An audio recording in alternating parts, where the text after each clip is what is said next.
मेरा नाम फरवा है और मैं अपनी ज़िंदगी की सबसे खौफनाक कहानी सुनाने जा रही हूँ। ये सब कुछ 17 साल पहले एक रात अचानक शुरू हुआ। हमारे घर में मांगने वाली औरत आई। इससे पहले मैंने कभी इसको बस्ती में नहीं देखा था। अमूमन मांगने वालियाँ दिन की रोशनी में आती हैं, मगर वो रात के वक्त आई जब बाहर का दरवाज़ा ज़ोर से बजा। क्योंकि दरवाजे के करीब वाली चारपाई पर मैं ही थी, इसलिए मुझे ही उठकर दरवाजे तक जाना पड़ा। जब मैंने दरवाज़ा खोला तो सामने वो औरत थी, जिसे देखते ही पहली नज़र में मैं डर गई। इस औरत की छोटी छोटी आंखें बहुत ज्यादा चमक रही थीं, स्याह रंग के साथ पीले दांत। मैं एक कदम पीछे हुई तो अब्बा ने आवाज देकर पूछा कि कौन है। मुझसे बोला भी नहीं जा रहा था। पता नहीं क्यों वो औरत मुझे ही देख रही थी। इसकी आंखों ने जैसे मेरी आंखों को पकड़कर अपने साथ बांध लिया था। मैंने अब्बा की तरफ मुड़ना चाहा, मगर मैं बेबस थी। अब्बा ने फिर से जरा ऊंचा पूछा तो अब की मर्तबा मैंने गहरा सांस लिया। इस औरत ने भी शायद मुझे अपनी गिरफ्त से निकाल दिया था। मैंने कहा, अब्बा कोई औरत है। वो औरत मुस्कुरा कर बोली, आटा मिल जाएगा।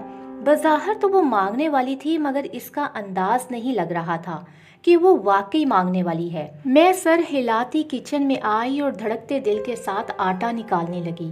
पता नहीं क्यों मुझे इससे हल्का हल्का खौफ महसूस हो रहा था।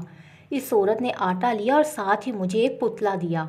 मैं ना समझ थी, खुश हो गई और इस पुतले को अंदर ले आई। वो औरत वहां से जा चुकी थी। मैं खुश थी कि अच्छा हुआ मैंने आटा दे दिया, वरना ये पुतला किसी और को मिल जाता। मैंने इस पुतले को सरहाने रखा और सो गई। बस यहीं से मेरी जिंदगी में तब्दीलियां शुरू हो गईं। काश मैं इस रात दरवाजा न खोलती। अभी आधी रात ही हुई थी कि मेरी आंख अचानक खुल गई। हमारा घर कच्चा और बहुत खुला था। सब घर वाले खराटे लेकर सो रहे थे। मैं हैरान हुई कि मेरी आंख क्यों खुल गई।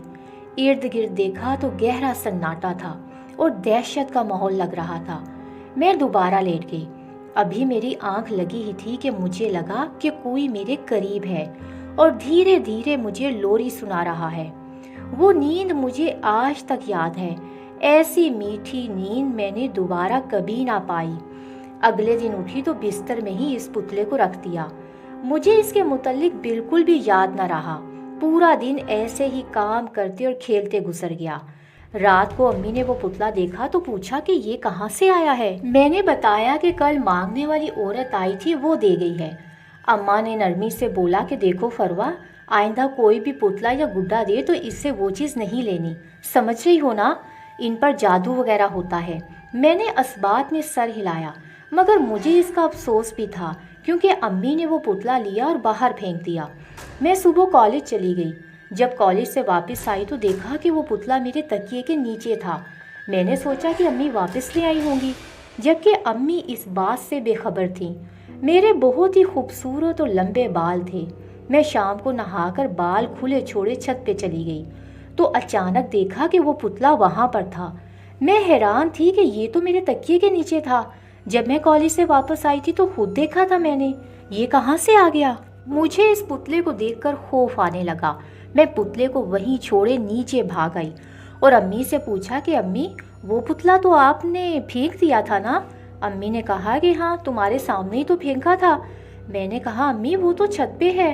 अम्मी खौफजदा हो गई और जब छत पे गई तो वहाँ कुछ भी ना था। मगर अम्मी मेरी बात को नज़रअंदाज नहीं कर सकती थी। अम्मी खौफजदा हो गई क्योंकि उनको उस पुतले से पहले ही खौफ आता था। मैं रात को जब सोने लगी तो देखा कि तकिए के नीचे वही पुतला था जो मैंने छत पे देखा था। मैंने सोचा शाम को मेरा वहम होगा। पुतले को तकिए के नीचे ही रहने दिया। मैंने पुतले को पकड़ा। अचानक मेरा सर भारी होने लगा और मेरी तबीयत खराब हो गई।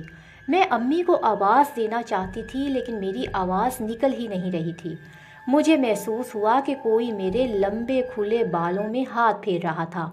अचानक मुझे उल्टियाँ शुरू हो गईं। जब अम्मी कमरे में आई तो डर के मारे चीख पड़ी। इसके बाद मैं बेहोश हो गई। जब मुझे होश आया तो पता चला कि ये पुतला दरअसल एक आम पुतला नहीं, ये एक जिन था जो कि मुझ पे आशिक हो गया था। दरअसल कॉलेज से वापसी पर मैं रास्ते में मौजूद एक दरख्त से इमली तोड़ने लगी کہتے ہیں کہ املی اور بیری کے درخت پر جنات کا بسیرا ہوتا ہے۔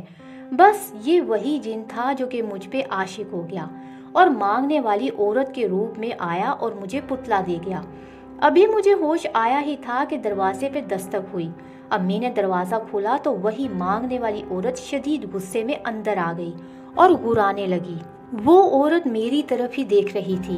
امی نے اس عورت کو نکالنا چاہا مگر اس میں اتنی طاقت تھی کہ ہم سب بے بس تھے اس کے سامنے۔ امی نے آیت الکرسی پڑھنا شروع کی اور وہ عورت ایک دم ایسے ایک جگہ پر کھڑی ہوگی جیسے کہ ساکن ہو۔ دیکھتے ہی دیکھتے وہ عورت دھواں بن کر غائب ہو گئی اور وہ پتلا بے شمار ٹکڑوں میں ٹوٹ گیا۔